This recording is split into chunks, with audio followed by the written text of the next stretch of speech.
Founding chair of Citizens United for Research in Epilepsy. Citizens United for Research in Epilepsy. I'd like to say it uninterrupted. Susan Axelrod, very good to have you. It's so nice to see you. Great to be back. And the baby is so beautiful. I know. We're so excited. Excited. There's nothing better. Gorgeous. Talk about progress. What progress is being made? So, we are really growing the community of supporters, which is terrific. We just had an event here last night in New York.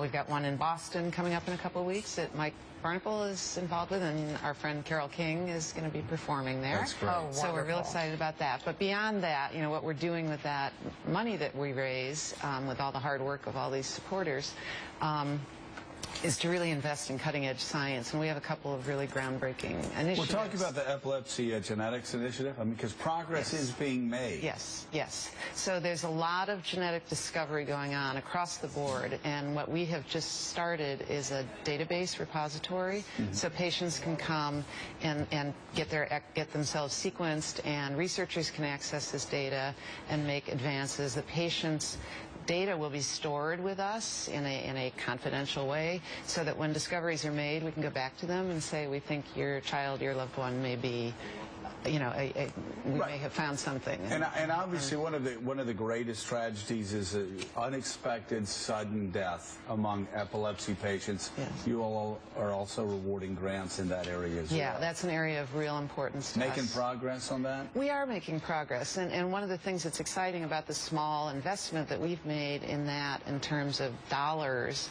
but really targeted research, is that the NIH has now picked it up and is doing a huge project in that. So that's one of the things that we like to do, is give these seed grants out so that people can take it and go forward for greater support. Susan, just looking at those graphics right there, if we could put that back up again, it's astounding to think that there are 200,000 people a year that will be diagnosed with this, and that certainly has a ripple effect, not just for the individual that gets the diagnosis, but for family members. But you have a great website that shares these personal stories that inspires.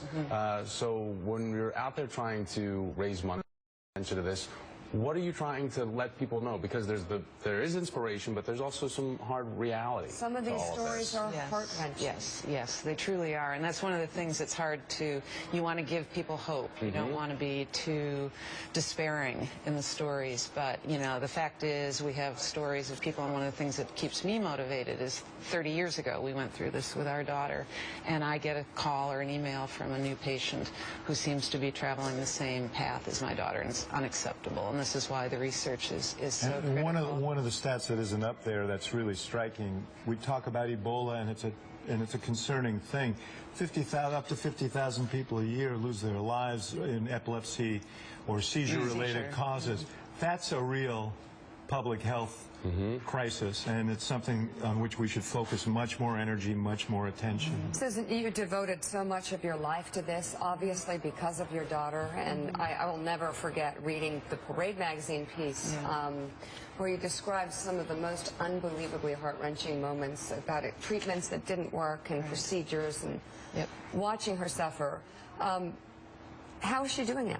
She's doing great. So she's one of the stories that is important to share, because 14 years ago she went on to a new medication, and she hasn't had a seizure since. Wow. Unfortunately, the barrage of medications and treatments and all those seizures that we couldn't control for the first 18 years took a toll.